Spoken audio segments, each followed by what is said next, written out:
안녕하십니까. 1월 31일 한국TV 뉴스 오늘의 헤드라인입니다.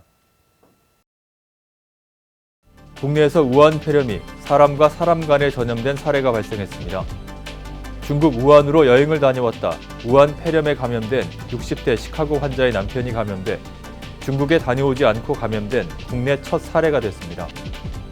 코로나 바이러스 공포가 확산되면서 전국적으로 마스크 사재기 현상이 나타나고 있는 가운데 공중보건 전문가들은 건강한 일반인들이 전염병 공포에 마스크를 대량으로 사들일 경우 정작 바이러스에 노출되는 병원과 의료진이 마스크를 구하지 못함으로써 질병을 확산시킬 우려를 제기했습니다. 글렌델 소방국에서 열감지 기술을 이용해 화재 현장에서 피해자들을 효율적으로 구조할 수 있는 특수 카메라 장비를 선보였습니다.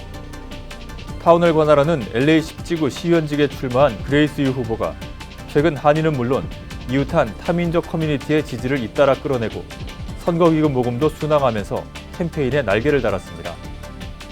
오는 4월 실시되는 제21대 국회의원 재외선거에 총영사관 관할구역 내 공관투표소 외에 오렌지 카운티와 샌디에고 카운티에 추가로 2곳의 투표소가 마련됩니다.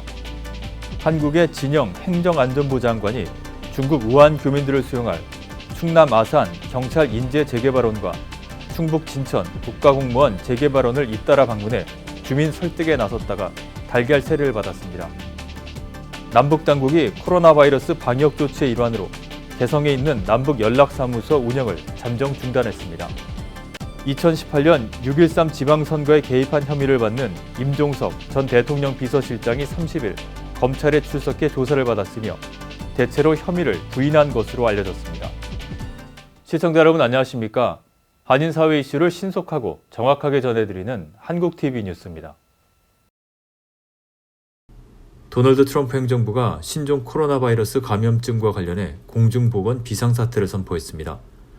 정부는 최근 2주간 중국을 다녀온 외국 국적자에 대해서는 미국 입국을 잠정적으로 금지한다고 밝혔습니다.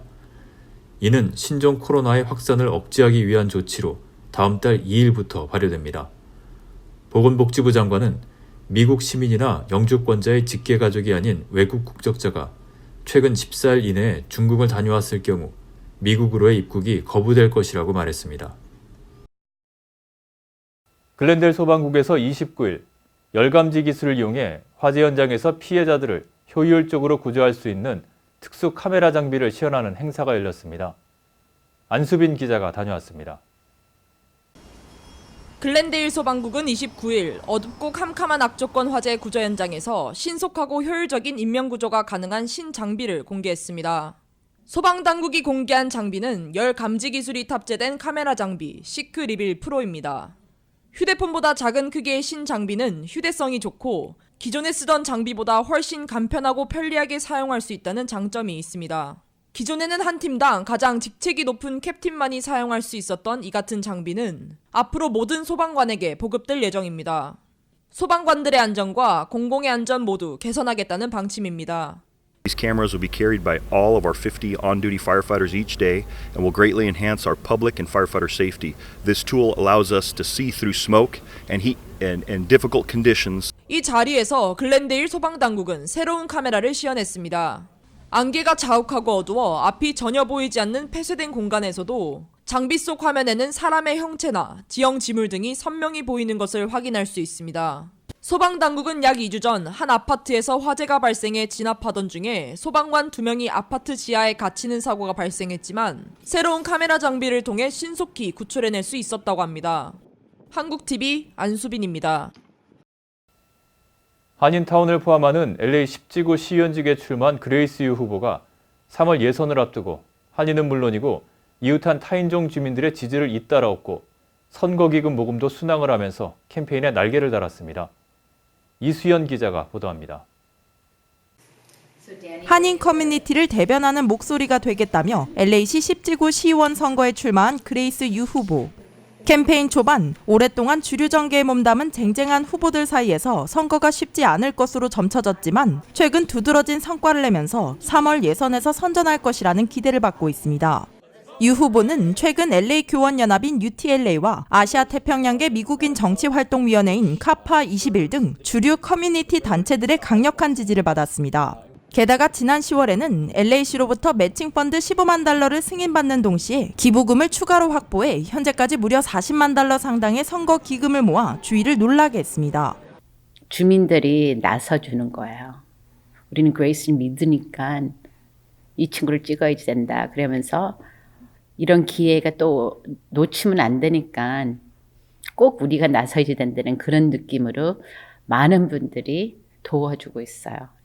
유 후보는 한인타운과 한인을 대변해 출마한 만큼 한인들의 지지와 인정이 더욱 소중하다고 강조했습니다.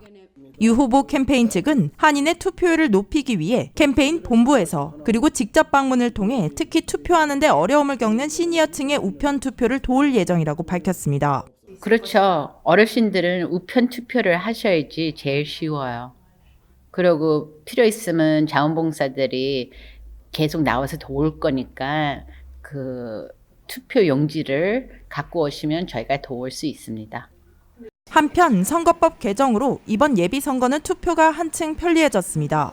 기존 방식과는 달리 우표를 붙이지 않아도 우편 투표가 가능합니다.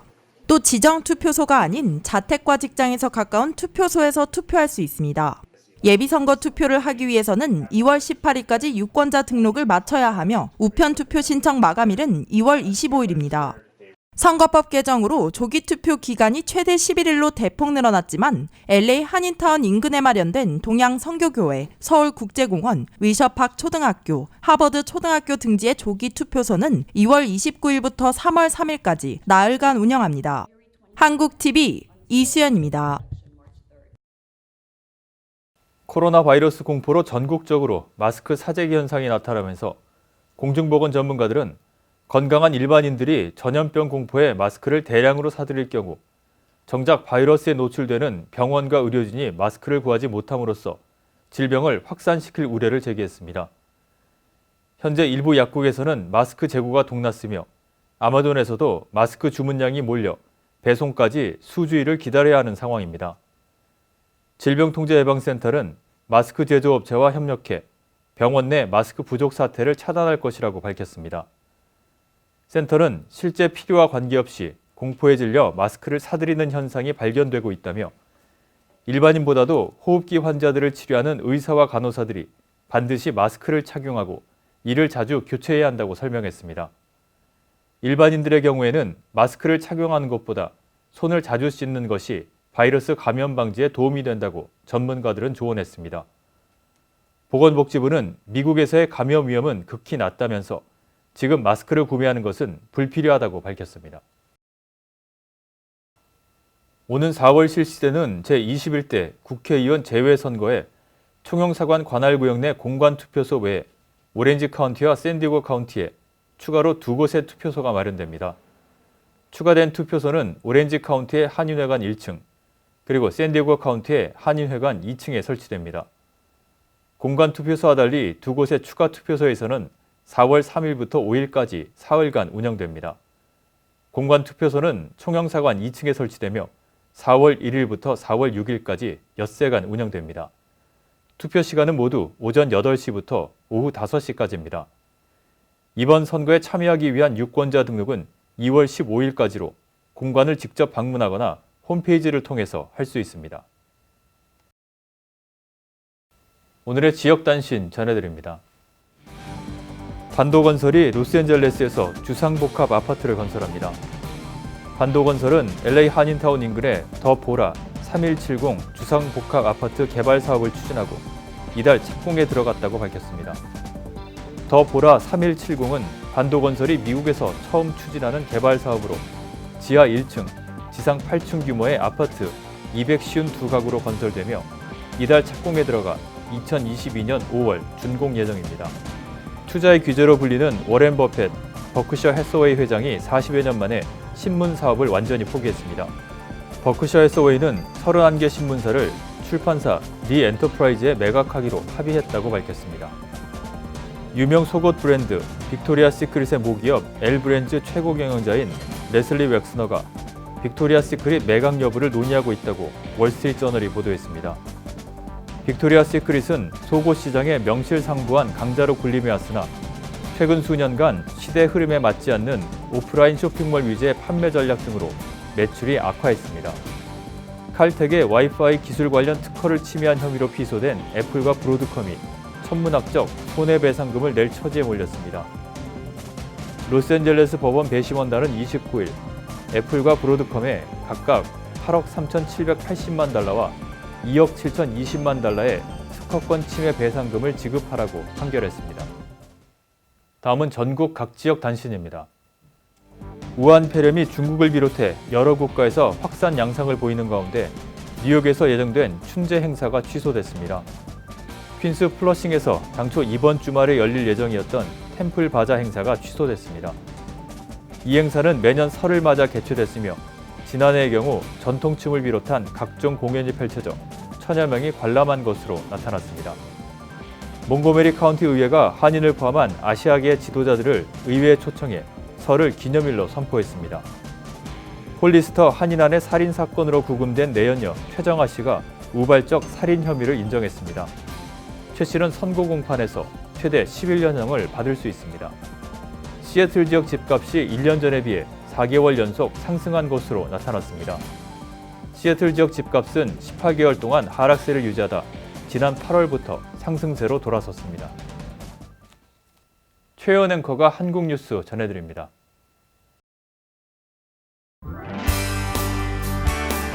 한국 내 이슈들 만나보도록 하겠습니다. 먼저 첫 번째 뉴스입니다. 진영 행정안전부 장관이 현지 시간 30일 중국 우한 교민들을 수용할 충남 아산 경찰 인재개발원과 충북 진천 국가공무원 인재개발원을 잇따라 방문해 교민 수용을 반대하는 주민 설득에 나섰습니다. 진 장관은 이날 오후 5시 50분쯤 진천 국가공무원 인재개발원을 방문해 박춘난 원장에게 시설 현황을 보고받고 교민들이 생활할 시설을 둘러본 뒤 인근 교육과정 평가원 회의실에서 주민 대표 10여 명과 만났습니다. 진 장관은 교민 수용은 당연히 해야 하고 2주 정도면 해결된다며 걱정하는 부분을 확실하게 해결하고 안전 위험 요소를 철저히 차단하겠다고 덧붙였습니다. 대화가 오가던 이날 오후 7시 30분께 주민 2명이 회의실에 들어와 고성을 지르며 항의하자 진 장관은 경찰 경호를 받으며 서둘러 자리를 떴습니다. 일부 주민들은 진 장관이 탑승한 차량 앞에 드러눕고 소리를 질렀으나 경찰이 곧 해산시켜 별다른 마찰은 없었습니다. 진 장관은 이에 앞서 오후 3시 30분쯤 아산 경찰 인재개발원 인근 마을을 찾았습니다. 주민들은 진 장관이 도착하기 전부터 도로를 막아서며 경찰과 충돌했습니다.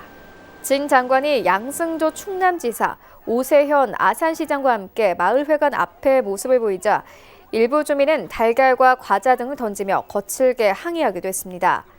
진 장관이 외투해 양 지사가 손에 각각 달걀을 맞기도 했습니다. 진 장관은 고생하는 우리 국민들을 데리고 와야 하는 상황이라며 주민들이 걱정하지 않도록 시설을 잘 운영하겠다고 설명했습니다. 양 지사는 이곳으로 오는 교민 가운데 유증상자는 없다면서 아산에 임시 집무실을 꾸리고 2주간 여기서 가장 가까운 동네에서 교민들이 떠날 때까지 가족과 생활할 용의가 있다고 말했습니다. 그는 하루에 한 번씩 주민 건강을 확인할 계획이라며 지역 경제를 살릴 수 있는 방안도 고민하고 있다고 덧붙였습니다. 남북 당국이 신종 코로나 바이러스 방역 조치 중 하나로 개성에 있는 남북 연락사무소 운영을 잠정 중단했습니다. 이에 따라 개성에 체류 중이던 남측 인력 58명 전원이 이날 오후 7시쯤 군사 분계선을 넘어 남쪽으로 복귀했습니다. 현지 시간 30일 통일부에 따르면 남북은 이날 오전 개성 연락사무소에서 연락대표 협의를 열고 신종 코로나 바이러스 위험이 완전히 해소될 때까지 연락사무소를 잠정 중단하기로 결정했습니다. 통일부 당국자는 남측 인원이 조기 복귀하는 만큼 앞으로 남북은 서울 평양 간 별도 전화선과 팩스선을 개설해 남북 연락사무소의 연락 업무는 계속 유지하기로 했다고 설명했습니다. 개성 연락사무소는 지난 2018년 4.27 판문점 선언 합의에 따라 같은 해 9월에 처음 문을 열었습니다. 하노이 2차 북미 정상회담이 빈손으로 끝난 직후인 이듬해 3월, 북한이 연락사무소에서 일방적으로 철수했다가 사흘 만에 복귀한 적이 있지만 이번처럼 가동이 중단된 것은 개소 이후 처음입니다. 북한은 지난 28일부터 연락사무소에 출근하는 남측 인원에 대해 반드시 마스크 착용을 해달라고 요청한 데 이어 30일 오전에는 사무소로 출근하려는 남측 인력 6명에 대한 입경을 불허한 바 있습니다. 또 최근 베이징 평양 간 항공 노선을 잠정 폐쇄하고 중국 내에서의 비자 발급 업무도 중단하는 등 외국인들의 방북을 전면 차단했습니다. 북한이 이번 신종 코로나 바이러스에 극도로 민감하게 반응하는 것은 의료 인프라가 취약해 바이러스가 한 번 확산하면 통제 불능 상태에 빠질 수 있다는 위기감을 느끼고 있기 때문이라는 분석이 나옵니다. 지난 2018년 6.13 지방선거에 개입한 혐의를 받는 임종석 전 대통령 비서실장이 현지 시간 30일 검찰에 출석해 11시간 30분가량 조사를 받고 귀가했습니다. 그는 대체로 혐의를 부인한 것으로 알려졌습니다. 서울중앙지검 공공수사 2부는 임 전 실장을 이날 오전 10시 5분쯤 공직선거법 위반 혐의 피의자 신분으로 불러 조사했고 임 전 실장은 오후 9시 32분경 조사를 마친 뒤 검찰 청사에서 나왔습니다. 임 전 실장은 조사 후 기자들과 만나 모든 질문에 성실하게 설명해 드렸는데 대체로 언론에 보도된 내용을 반복적으로 확인하는 과정이었다며 특별히 새로운 내용은 없었다고 말했습니다. 그는 송철호 울산시장에게 지방선거 출마를 권유할 사실이 없다는 기존 입장이 변함없느냐는 취재진의 질문에 그렇다고 답했습니다. 검찰은 전현직 청와대 인사들이 송 시장의 공약 수립에 도움을 주는 등 그의 당선을 돕기 위해 개입한 여러 정황을 포착해 수사해왔습니다. 검찰은 임 전 실장 조사 내용을 토대로 추가 소환 여부를 검토할 방침입니다. 다만 4.15 총선이 얼마 남지 않은 점을 고려해 사법 처리 여부와 수위에 대한 결정은 총선 이후에 내릴 계획입니다. 네, 오늘 저희가 준비한 소식은 여기까지입니다.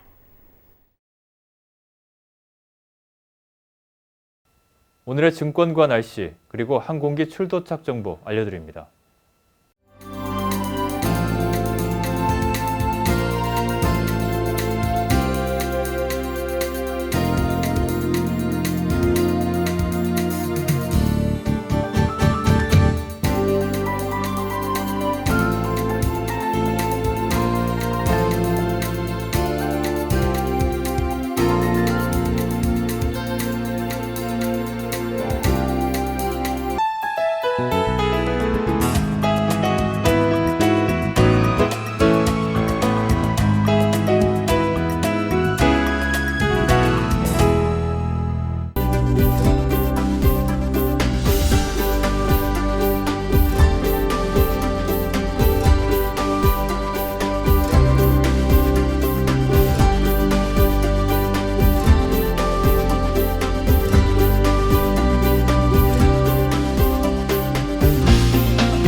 지금까지 한국TV 뉴스 전해드렸습니다. 한인사회 곳곳의 뉴스를 신속하고 정확하게 전달할 수 있도록 최선을 다하겠습니다. 시청자 여러분, 감사합니다.